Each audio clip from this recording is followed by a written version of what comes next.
بسم اللہ الرحمن الرحیم۔ 14 شعبان المعظم کا دن گزارنے کے بعد جو رات آ رہی ہے وہ ہے 15 شعبان کی رات، نیمہ شعبان کی رات، اور جسے ہم اپنی زبان میں شب رات کہتے ہیں۔ یہ بہت بڑی بابرکت رات ہے۔ چھٹے تاجدار امامت و ولایت امام جعفر صادق علیہ السلام فرماتے ہیں کہ امام محمد باقر علیہ السلام سے نیمہ شعبان کی رات کے بارے میں پوچھا گیا تو آپ نے فرمایا یہ رات شب قدر کے علاوہ تمام راتوں سے افضل ہے، بس اس رات تقرب الہی حاصل کرنے کی کوشش کرنا چاہیے۔ اس رات خدا تعالیٰ اپنے بندوں پر فضل و کرم فرماتا ہے اور ان کے گناہ معاف فرماتا ہے۔ حق تعالیٰ نے اپنی ذات مقدس کی قسم کھائی ہے کہ اس رات وہ کسی سائل کو خالی نہیں لوٹائے گا سوائے اس کے کہ جو معصیت اور گناہ کا سوال کرے۔ خدا نے یہ رات ہمارے لیے خاص کی ہے، جیسے شب قدر کو نبی مکرم حضرت محمد مصطفیٰ صلی اللہ علیہ وسلم کے لیے مخصوص فرمایا۔ بس اس رات میں زیادہ سے زیادہ حمد و ثنا الہی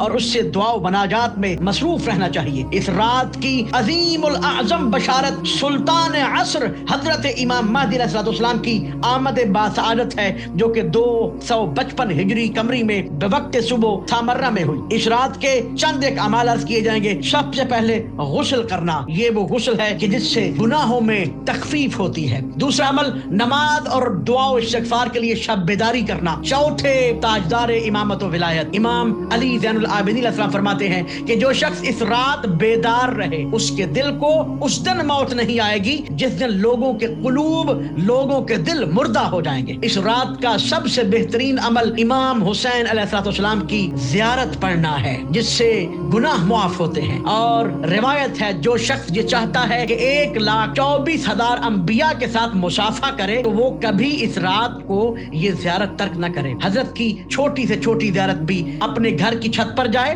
اور دائیں بائیں نظر کرے، پھر اپنا سر آسمان کی طرف بلند کر کے صرف یہ کہہ سکتا ہے السلام علیک یا ابا عبداللہ، السلام علیکم ورحمۃ اللہ وبرکاتہ۔ اور یہ بھی روایت ہوئی ہے کہ جو جہاں بھی اس کلمہ کو بھی پڑھے گا، چھوٹی زیارت کو بھی پڑھے گا، تو راوی کہتے ہیں امید ہے اسے حج و عمرہ کا ثواب ملے گا۔ ایک بہت بڑا عمل اس رات کا، امام جعفر صادق علیہ السلام اس رات کے بہترین اعمال میں سے ایک عمل ذکر فرماتے ہیں۔ پوچھا گیا تو آپ نے فرمایا اس رات کی 2 رکعت نماز ہے اور اس کے پاس خاص دعا ہے۔ نماز عشاء کے بعد 2 رکعت نماز پڑھے کہ پہلی رکعت میں سورۃ الحمد کے بعد سورہ کافرون پڑھے گا اور دوسری رکعت میں سورۃ الحمد کے بعد سورہ توحید یعنی سورہ قل هو اللہ پڑھے گا، اور اس کی نیت یہی ہوگی 2 رکعت نماز پڑھتا ہوں یا پڑھتی ہوں اس رات کی قربتاً الی اللہ۔ تو معصوم فرماتے ہیں نماز ختم کرنے کے بعد 33 مرتبہ سبحان اللہ کہے، 33 مرتبہ الحمدللہ کہے اور 34 مرتبہ اللہ اکبر کہے، یعنی جو تسبیح ظاہرہ ہے اس سے برعکس پڑھنا ہے۔ اور اس کے بعد یہ دعا پڑھے جو کہ دعا آپ سکرین پہ بھی دیکھ سکتے ہیں، یا من الیہ ملجأ العباد فی المہمات۔ یہ ایک چھوٹی 2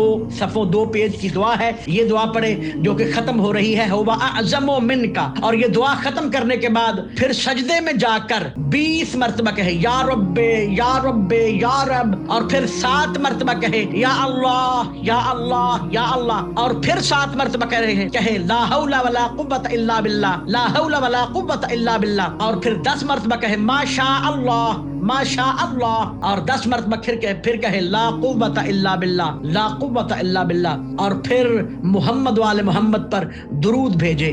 معصوم امام صادق امام فرماتے ہیں جو اس رات کو یہ عمل کرے گا خدا کی قسم اس کی تمام حاجات خداوند عالم قبول فرمائے گا، چاہے وہ بارش کے قطروں کے برابر ہی کیوں نہ ہو۔ اور مختصر اعمال میں آخری عمل اس رات کو تسبیحات 4 پڑھنے کا بہت ثواب ہے۔ سبحان اللہ والحمد للہ ولا الہ الا اللہ واللہ اکبر۔